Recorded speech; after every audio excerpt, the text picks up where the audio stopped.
For a great cup of joe, there's one thing you should know. Your morning brew can also be playful. Buff Boy Brewing guys make the temperature rise, and you surely feel naughty when you swallow our coffee.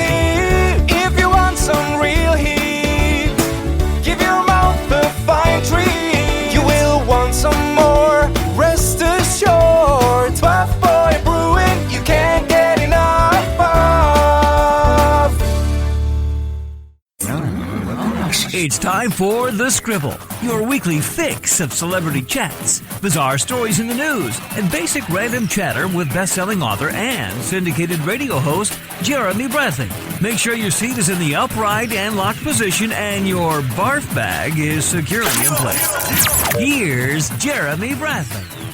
Thank you very much, Larson. Jeremy Bradley here on The Scribble. We're going to talk spelling, teachers, and education on the show, and it starts right after this. Who are the Kardashians feuding with now? What did that little thug Justin Bieber do this time? Who's getting hitched? And who's headed for Splitsville? Hear the latest celebrity news and gossip every day on Entertainment Wrap-Up. The good, the bad, the ugly, but mostly the ridiculously hilarious. It's all recapped in this daily segment at entertainmentwrapup.com. Have a laugh at the expense of the rich and famous when they take themselves way too seriously. It's 3 minutes of time-wasting fun at entertainmentwrapup.com. Check out Entertainment Wrap-Up at entertainmentwrapup.com. Brought to you by Speak Free Books.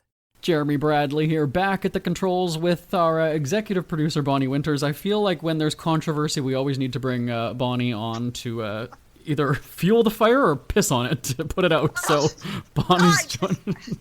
I live for it, JB. I just live for it. But Thanks a ton. And I know that you also live for perfect spelling because, again, just to remind everybody, we worked together 15 years ago, I would say, almost, at a publishing company where we were both magazine editors. Excuse me, I was managing editor. And spelling was very important to us, as it was for much of my generation and your generation. She's significantly older than I, but certainly we had a respect for the language. We had a respect for spelling. Last week on the show, I talked about this, and I said, you know what? I can't trust a restaurant. If you can't spell your ingredients right, if you can't spell cheese, mozzarella, pepperoni, I don't know that I can trust you. Like, there's one thing about having a typo. There's another thing of just not knowing how to spell it. And so, Bonnie, people were telling me that I'm too uptight, that I take spelling too seriously. So my question is, shouldn't we? I'm right with you on that one. Totally. I mean, if they can't spell the ingredients right, how do we even know they're following the recipe properly? Who knows what they're putting in the recipe? That's how I look at it. Well, now this is also we'll call it a double zinger, because you have a child that's a chef. And so for me, cheese or just something basic, like, you'd think that somebody else would have looked at this over the years. Like, I actually take great pride in going to a restaurant when we're allowed to, right? And pointing and go, oh, look at that. Oh, that's spelled wrong, to the server, just to be a dick, because I'm like that. So thoughts on the importance of spelling? Is it this whole texting culture that's bastardized the language, or have we just become lazy? Or is it a combo of both? No. I really think it's all this texting, and the quicker, the better. Everybody's texting and shortening their words. Seriously, if my young'un, the chef, told me or knew that I was telling you how I felt about spelling and going to a restaurant, he'd probably be very upset with me and tell me I was crazy. But, I'm his mother, and I know he spells really well, and he's a chef. I don't know, I just put the two together. All and right. He's a good chef. Hold on, we'll get him on the phone. No, you 403. Can we... Yeah, but I mean, what about a business though? Because you know what, the one thing that it really is the phrase "sticks in my craw." That's how you say it, right? Sure, it sticks in my craw. Good enough. Okay, the one that really well, let me be a little bit more politically incorrect. The one that pisses me off to high heaven is every day and every day. It's low prices every day, 2 words. That's right. Everyday low prices, 1 word. That's right. Right. I would go, and now again, I don't spend much time in stores anymore because of this whole, shutdown. I don't want to get a disease thing. But I would actually take pictures of that whenever I see that wrong in a store, I take pictures of that because it's just, and you'd think that in a marketing department, you have PR training, communications training, advertising training. I'm trying to think of all the other courses we took in college. Bonnie and I went to the same college. How do you not know these things? It's very bizarre to me. I have a few pet peeves myself, but I won't go into it here. Well, I can remember some of them from when we were working together. Do you remember I had written and posted above your door? Oh, that was the one. I can't believe you remembered that. What was it? Yes, it does. It does have a hyphen. I remember that to this day now. Thank you for putting that over my door frame in my office. I appreciate it. What's the word? You got to tell everybody the word. Oh, no, I'm not going to. On site. On site, yeah. Yes. For a construction magazine, yes, on site. And I'd always yell down the hall, JB, does on site have a hyphen? All of a sudden, thunk, thunk, thunk, thunk down the hall, slap on the door frame. Oh, it does have a hyphen. Bonnie was very popular with the construction mangers and the... That was a graphic artist mess up there, not me. Of course it was. All right. But where do you see things going, though, in the next, 5 years? Because I remember, so when I graduated from high school, one of my really good friends didn't know, and probably still doesn't know, the difference between your and your. And let me try to enunciate, right? Y-O-U-R. The worst. Oh, that's just the worst. But to me, no, so again, I graduated 2000. This is long before the days of texting, right? This is, at least 10 years before texting. So she didn't even know that, and she still graduated high school. I know that you worked in the education. My mom was a teacher until she retired. My brother and sister-in-law are teachers. I mean, the fact that kids are sort of getting passed through the system and not knowing. It's one thing to blame texting culture nowadays, but 21 years ago, the girl didn't even know the difference, and somehow she graduated high school. So I don't know if we've seen this as a gradual decline. Is it getting worse? So where do you see this going in 5 years from now? Oh, well, never mind 5 years from now. It all started decades ago when I used to help a couple of my teacher friends mark papers. And I would circle. Now, this is elementary school. I would circle the words. And that's how that were spelt wrong. And that's how I was taught when I was in elementary school. Red pen, circle all the words that are spelt wrong, and you had to look them up and spell them right. They don't do that anymore.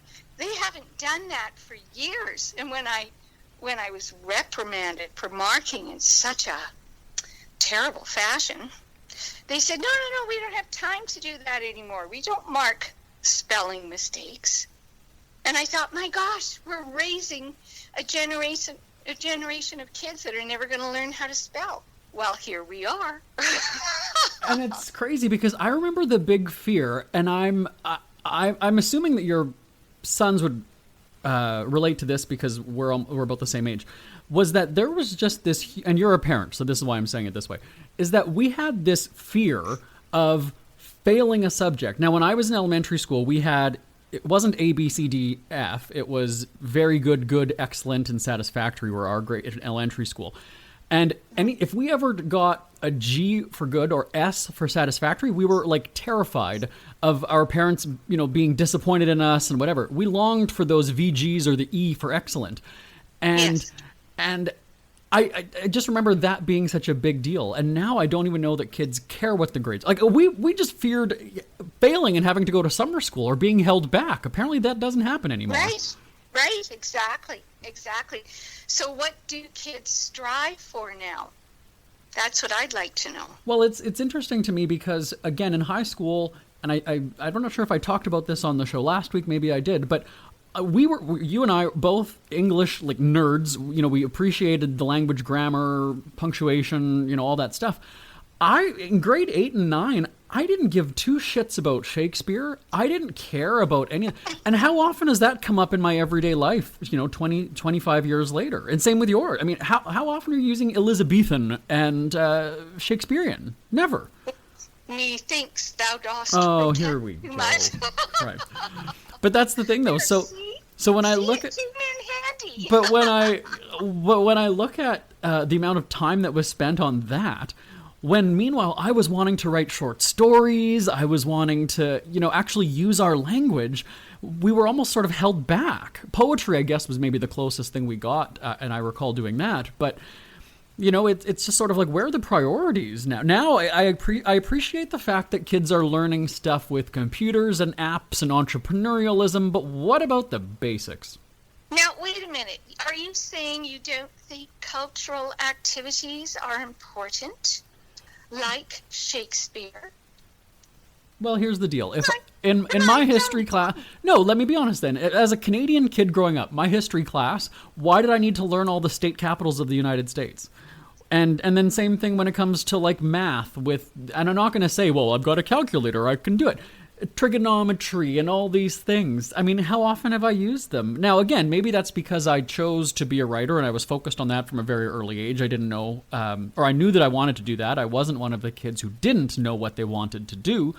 Nevertheless, like, it was this blanket curriculum that all of the kids, like, I had no interest in it. And have I used it? Was it a waste of time? I mean, you can argue and say that education is never a waste of time, but I would say sometimes it is. Well, JB, you have visited most of the capitals of the U.S. already, so that came in handy. How? Right. What? Because I know where I am? Exactly. Oh, good. Yeah. And I mean, trigonometry, come on. Where would we be without trigonometry? Look at Einstein. You don't know who's going to be an Einstein out there. So you have to at least place it out there so that, you can get the right kids gravitating toward those things. Right? I'm so confused by this. Are you saying that kids aren't being taught the basics and now you're going and defending the useless bullshit they teach you in school? I mean, what's your argument here? You've got to pick one side, Bon. You can't waffle on this one. No. As we learned in journalism, we have to look at both sides. And I mean, that's something most people don't do anymore these days, right?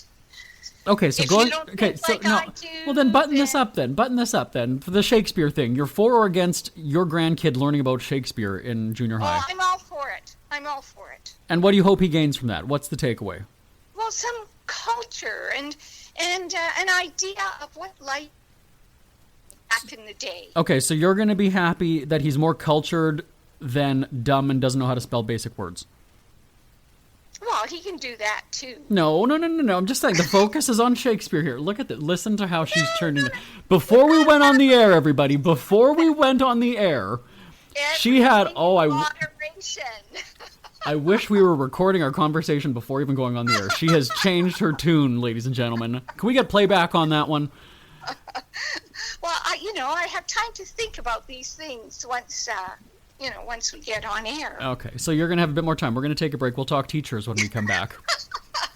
Isn't it crazy that you wait for payday, but before you know it, you're strapped for cash again? It's time to stop blowing your money and become a smart spender with the book, The Official Guide to Being an American Cheapskate at cheapskatebook.com. Learn simple ways to cut costs at home every day and during special times of the year. Don't go broke at Christmas. Don't remortgage the house for a fancy vacation. The book is filled with tips to save you money throughout the year. Check out the best-selling book, The Official Guide to Being an American Cheapskate at cheapskatebook.com or on Amazon and iTunes. Jeremy Bradley back with Bonnie Winters, who is downing what's the beverage today? Coffee, she says. Much to your chagrin, you're back with me. Yes, Here we go. All right. Coffee. I'm drinking coffee. Okay, so after we had to tell Bonnie what her standpoint was on that last one, we're going to talk teachers now, because last week I also talked about how I remember some of my teachers perfectly, and maybe that's because they were inspirational. I want to know Bonnie's thought on this. Do you think teachers are meant to leave a lasting impact on the kid? When the kid graduates high school 10, 15, 20 years later, is the purpose of the teacher to go and say to the kid, I remember Mrs. So-and-so, she made a difference on my life? Or is it just a matter of, teach the kid what they need to know and get them out of there? No, I firmly believe that teachers impact children. Some negative, unfortunately, but most, I think, impact children for the good. I really believe that. Who was your favorite teacher and why? Oh, gosh. You know, that's a real tough one Okay. because Well, we have 4 minutes. I had so many good teachers. It's really hard to pick just one. It really is. Okay, so in the 4 minutes that we have left, you're not even going to name one of them. Oh. I'm guessing it wasn't your debating coach. Okay, Mrs. Olson. And she was a very elderly lady already. And this was like grade 3, grade 4, somewhere around there.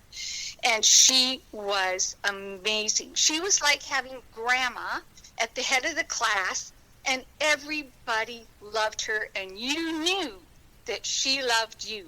She just gave you that feeling. You had a warm, fuzzy feeling every time you walked into the class, and I'll never forget that. Okay, so let's fast forward 75 years. Do you think that would fly? Do you think kids want that in a teacher today? Why not? Some of them need it desperately, but it's unfortunate that teaching just isn't the same way it used to be. In many cases, there are no hugs. We used to get hugs when we were kids. Our teacher would hug us and have a good night and see you in the morning, that kind of thing. But not anymore. I don't think they're even allowed to touch a child.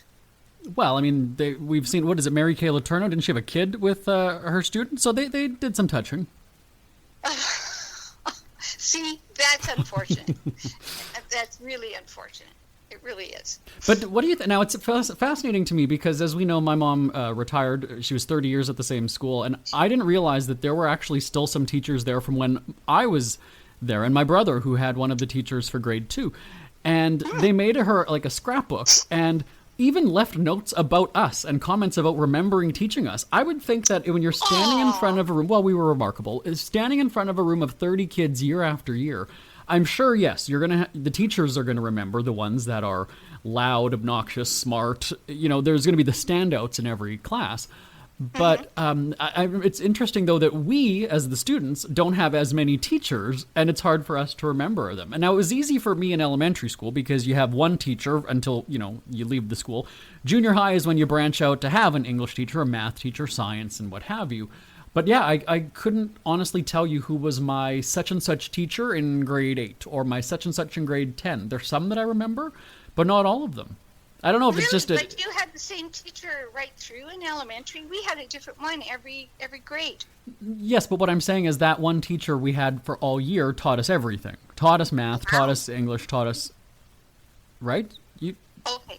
Yeah, I see what you mean. Okay. Stick with me here, Bon. Stick with me here. Oh, Okay. okay. So, yeah, thanks for joining us today. Now, then, this also brings up the discussion. We have about a minute and a half left. Speaking about teachers, there's been this whole debate about teachers getting the vaccine and being on the front lines and, just is a teacher an essential worker that should be treated like a nurse or a medical responder? Oh, well, I don't know. First of all, they just said on the news the other day that it still doesn't stop you from getting COVID. So who are you protecting then? And you can still spread it. I guess for the individual, if you were going to get COVID and you had the shot, then it's supposed to lessen the symptoms. So, yeah, maybe they'd want to look at it that way. And since they are like a frontline worker, I think, then, maybe they should be one of the first to get it. You don't sound confident in your argument. Well, I'm not. I'm not too sure because you've got all the doctors and the nurses and such. And if they were to get COVID, you don't want them getting really sick and dying because you need them, right? Right. But, yeah, you need the teachers, too. And you need the people at the long-term care centers. I mean, there's so many people that you need. Mm-hmm. Okay, so we are going to package up all of these discussion points and talk about them all together when we come back. More with Bonnie Winters right after this. Ever had something to get off your chest but never had the balls to say it? That's a load of crap. SpeakFreeWithJB.com is exactly what you've been waiting for. Your chance to tell it like it is and not care what anybody else thinks. Have your say on issues of the day. Join newspaper and radio columnist Jeremy Bradley as he tells it like it is. Hundreds of thousands of people have stopped by, including some well-known celebrities who have had a chat with JB and speak candidly about what's really going on in the world. You can join them too. Have a rant or a rave. Be brave and head on over to www.speakfreewithjb.com now. Jeremy Bradley here, back with Bonnie Winters, who I think is fired up now. She fizzled out on that last segment, nodding off. I mean, it is late in the day at the home, and so we're going to talk now about all of these discussion points that we've covered on the show today. So again, we talked about spelling, the importance of spelling. We talked about teachers making an impact, and then now it's led to this whole thought about online learning and the responsibility that parents play. Because, you know, Bonnie, both of us have no interest in social media. I know that. And I see these comments on Facebook, and to me it's fascinating. It's like when I go to the newspaper website, I almost click to the comments section at the beginning just to read what people say. But a Facebook comment that I've seen a lot lately is sort of railing on teachers and parents going and saying, you know, I'm not a teacher, I'm going to homeschool my kid, blah, blah. Well, here's the deal, though. When it comes to basic education, let's talk spelling then again, as an example. Okay. Why can a parent not teach their kid how to spell the basic words? Or as we've talked about U.S. state capitals, how hard is it to sit down with your kid at a kitchen table with an atlas or a book or a map and learn this stuff with your kid? I think that it's an excuse, Bon. What do you think? Well, you know, you don't have kids, do you? No, I hate them. No, I can't stand them. Not that I know of. It doesn't take every time I do it. I don't know why. You know, when I was growing up, it was a definite divide. Teachers were teachers. They did the job of teaching us. Our parents, like my mom worked at home. My dad worked away from home. And by the time they got home in the evening and finished with their work, the last thing they'd want to do is sit and help us out with homework or teach us something. No, I you know, teachers and parents are tired. Oh, that is such a... Wait a second here. So you're going to go and say it's the government's fault that my kid can't spell. Meanwhile, you've had months and months at home. Now, we're not talking about when you were in school. We're talking like Corona lockdown time where you're home 24 hours a day. Yeah, you might be working on the side. Exactly. And how many parents are still working from home? Sure, but then why do you have kids then? If you're just going to go and say, you know what, it's up to somebody else to teach my kid stuff. Why have kids? Your kids go to school to learn from the teacher. So the parent bears no responsibility. Your parents are busy with their jobs. But what is one of their... Excuse me, what is their main job as a parent? To look after their children's needs. And so education and learning smarts isn't a need? That's why you look after your kids' needs there with education by sending them to school. Oh, sending them away. That's exactly it. You need to learn. Go over there. I can't teach you. I'm not going to put in the effort. I mean, that's no different. Let's flip this around then. You know that I love dogs. I have a dog. That'd be like me going and saying, I want to have a dog, but somebody else, you go and train it. You guys, you know what? It's the weekend. I don't want the dog around. Then why have one? You don't send your kids off for the weekend because you don't want them around. I'm talking about your kids going to school, learning, coming home, and then you learn other basic things from your parents, like daily activities and, you know, going shopping, how to manage your finances, because Lord knows they certainly don't teach that at school. I wish they did. But you know what I'm saying? Like everyday life skills, that's what your parents teach you. And how to have a nice, caring family unit and to care about each other and have respect for one another.